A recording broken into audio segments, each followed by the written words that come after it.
청취자 여러분 안녕하십니까? 2020년 3월 18일 수요일입니다. 고칼의 10분 브리핑, 오늘은 재민일보부터 살펴보는 날입니다. 정부가 어제 일선학교 개학 시기를 2주 늦춰서 4월로 조정한다고 발표했습니다. 톱기사로 다뤘는데요. 지금 시기에 개학할 경우 코로나19의 대유행이 우려되는 데다 학생들이 전파자가 될 수 있다는 배경에서 연기를 결정했다고 합니다. 이에 따라 법정 수업 일수를 10% 단축하는 한편 여름방학은 2주 정도 짧아질 것으로 예상되고 있다는데요.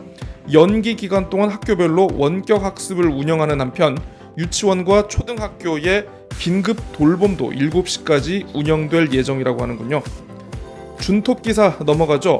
제주도 전체 자동차 등록 대수가 60만 2,132대로 60만 대를 넘어섰다고 합니다. 7년 전에 비해서는 2배 증가한 수치라고 하는데요. 다만 등록지만 제주로 되어 있고 다른 지역에서 운행하고 있는 렌터카처럼 역외 세원 차량이 21만 대 가량을 차지하고 있어서 실제 운행 차량은 38만 대 수준이라고 합니다. 오히려 등록 대수는 늘었지만 실제 운행 차량은 약간 줄었다라고 하는데요. 차고지 증명제 확대 시행과 지역 경기 침체의 영향을 받은 게 아니냐라고 설명하고 있습니다. 감염병이 확산되는 요즘 같은 시기에 가장 취약한 곳이 또 바로 병원 아니겠습니까? 도내 종합병원들 역시 마스크 부족에 시달리고 있다는 보도입니다.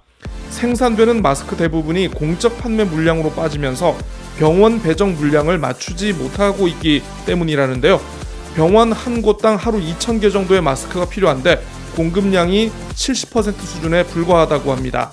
이러다 보니까 진료를 담당하는 직원이 아닌 경우에는 마스크를 자체적으로 구매하도록 한다는 것인데요. 정부의 적극적인 대책이 필요하다는 목소리 담고 있습니다. 관련한 소식 하나만 더 살펴봅니다. 제주대학교 병원과 한라병원이 격리병상과 진료 구역을 갖춘 중증 응급진료센터로 지정된다고 하는군요.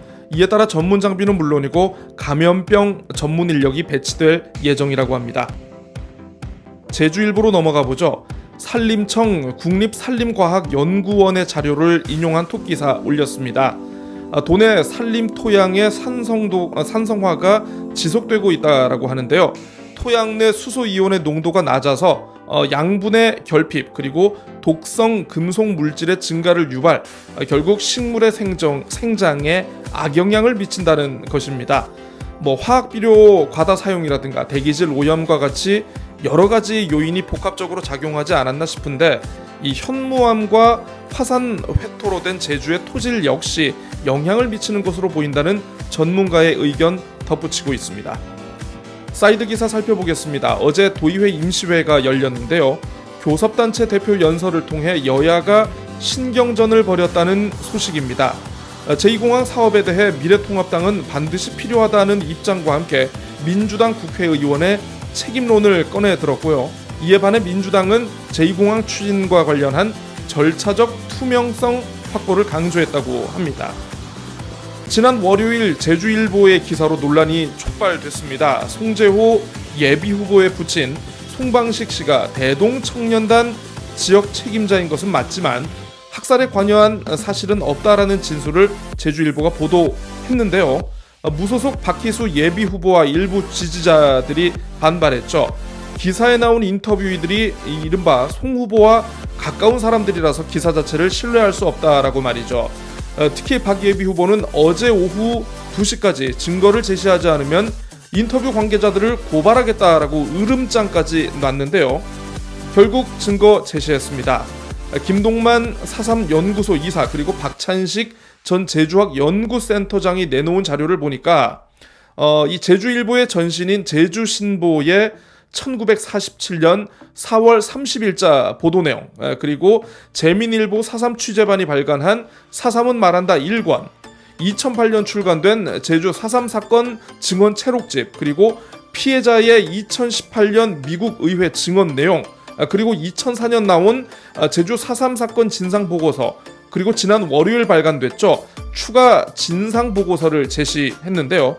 그 어떤 자료에도 송방식 씨가 주민들의 집단 학살에 가담했다라는 사실은 없다라고 말이죠. 관련해서 표선면 4.3 유족회도 어제 기자회견을 열었습니다. 4.3에 대한 사실 왜곡과 비방에 대해서는 더 이상 좌시하지 않겠다라며 학살에 관여했다는 증거가 있다면 분명하게 알려주기 바란다. 근거 없는 왜곡과 비방이 계속되고 이를 선거도구로 사용한다면 책임을 묻겠다라고 이렇게 경고를 했군요.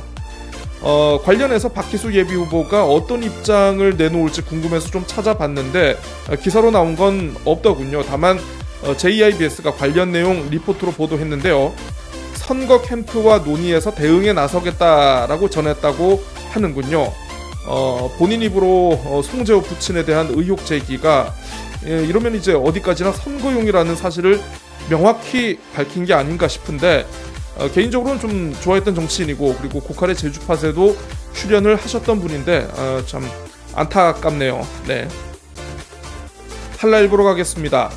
톱기사는 4월 계약 내용 전하고 있군요. 아래 준톱기사 살펴보겠습니다.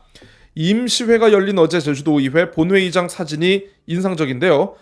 모든 도의원들 마스크를 착용해서 본회의에 참석하고 있습니다. 네, 지금 전국적으로 코로나19 여파가 촉발한 재난소득 논의, 이게 불이 붙지 않았습니까?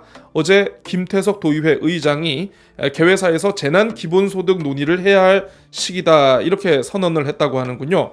원희룡 도지사에게 의회와 수기해달라고 이렇게 요청을 했는데 전주시 같은 경우에 이미 기본소득 방침을 확정했다고 하고 다른 지역도 지금 논의가 활발하게 이뤄지고 있는데요. 이제 공은 원지사에게 넘어갔습니다. 이 코로나19로 실업급여 신청이 크게 늘었다는 안타까운 소식입니다.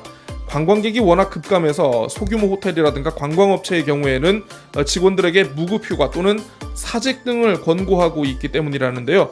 1월까지만 해도 신규 수급자가 1,431명으로 지난해하고 비슷했다라고 하는데 2월 수급자가 1,520명으로 지난해 같은 기간에 비해 63%가 늘었다고 합니다. 마지막으로 제주신보입니다. 준톱기사 살펴보겠습니다. 4.3 핵심 사업에 대해 국비가 반영되지 않아 차질이 우려된다라고 전하고 있습니다. 4.3 관련 54억 원 정부 예산에 반영이 됐다고 하는데요. 평화재단 출연금을 제외하면 얼마 안 되는 수준이라고 합니다.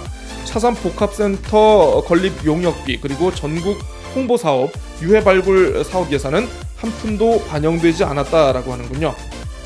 경기도 성남시 은혜강 교회 사태로 이 코로나19에 취약한 소규모 교회가 부각되는 요즘입니다. 도내 소규모 교회 165곳 가운데 107곳이 지난 일요일 현장 예배를 진행한 것으로 확인됐다라고 전하고 있습니다. 대형 교회와는 달리 재정적인 안정성이 취약하다 보니까 어쩔 수 없는 설명입니다만 주위에서는 차가운 시선이 이어지고 있다라고 이렇게 지적하고 있습니다.